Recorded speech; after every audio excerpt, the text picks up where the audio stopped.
Now looking at the board itself, it is classed as a black PCB, but looking a little bit closer, it is got a tinge of brown to it really, although these accents of silver going across do make it look a little bit better.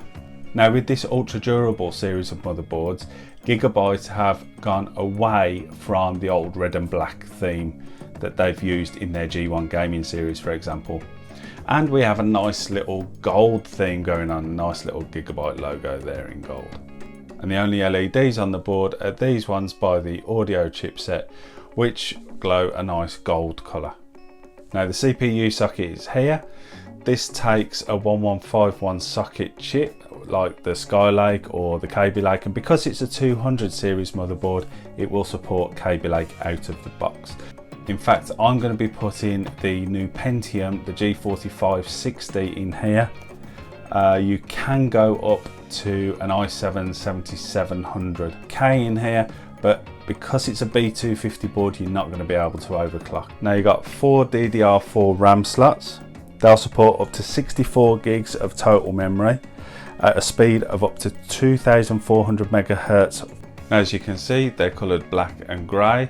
That's to denote the two different channels. So if you've got two DIMMs to put in, you'll put one into the black and one into the grey. You've also got the clips on both sides of these. Some newer motherboards have only got it on one side, but this is got it on two. So push the RAM in straight down, click it in on both sides, and you're good to go. Now to connect your storage, we have 6 SATA connectors. Now these are 6 gigabit connectors. And here you've got an M.2 slot. It will take 42, 60 or 80mm long M.2 devices, and it can run in either Pci Express mode at ×4, or it can also run in SATA mode as well. Now on the Pci Express slots, you've got one Pci Express ×16 slot for a graphics card. You've got 2 ×1 slots for any other peripherals. Now the ×16 slot, what you see a lot these days is reinforcements around them, like a metal shroud if you like. Now this hasn't got it. Now, it's a little bit disappointing really, because I think most motherboards these days should have them. Also, with this being a B250 board, there is no support for SLI or Crossfire, so there is only one ×16 slot on offer. Now looking at the rear I/O, we've got a PS2 keyboard mouse port, only 3 audio ports, line in, line out and mic in, but you can still add the usual front audio ports using the motherboard header. Networking is via the Realtek Gigabit LAN RJ45 port. We also have DVI, VGA and HDMI outputs for the onboard Intel HD graphics.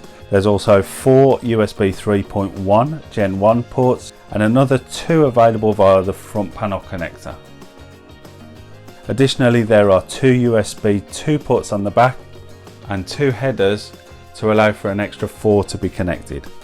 For the power, there's the usual 24-pin ATX connector and the 8-pin CPU connector.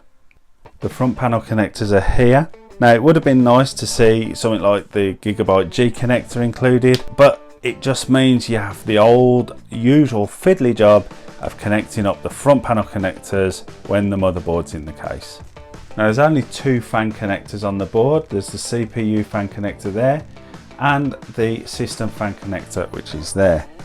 Now these are classed as hybrid fan connectors, which means they should be able to detect what type of fan or cooler you're attaching to it, and the Smart Fan 5 software is going to automatically adjust the fan curve in the BIOS. You can also change the fan curve manually, either in the BIOS or in Windows. And to complement this, there are also 4 temperature sensors spread across the board.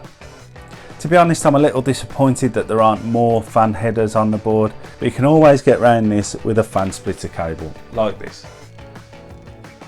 So looking at the BIOS, it's a UEFI dual BIOS, which means it has an automatic backup of your BIOS settings, so if the main BIOS fails for any reason, you're covered.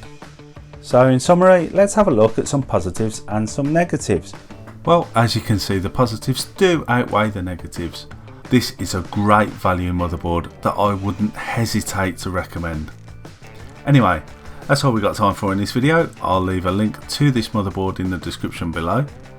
Please also make use of our Amazon or Overclockers links. We do get a little kickback from those, which allows us to keep this channel going. And for all your gaming peripheral needs, don't forget to visit thattechshop.com and use code ClickTech UK at the checkout for a huge 20% discount. Well, thanks for watching, and I will see you later.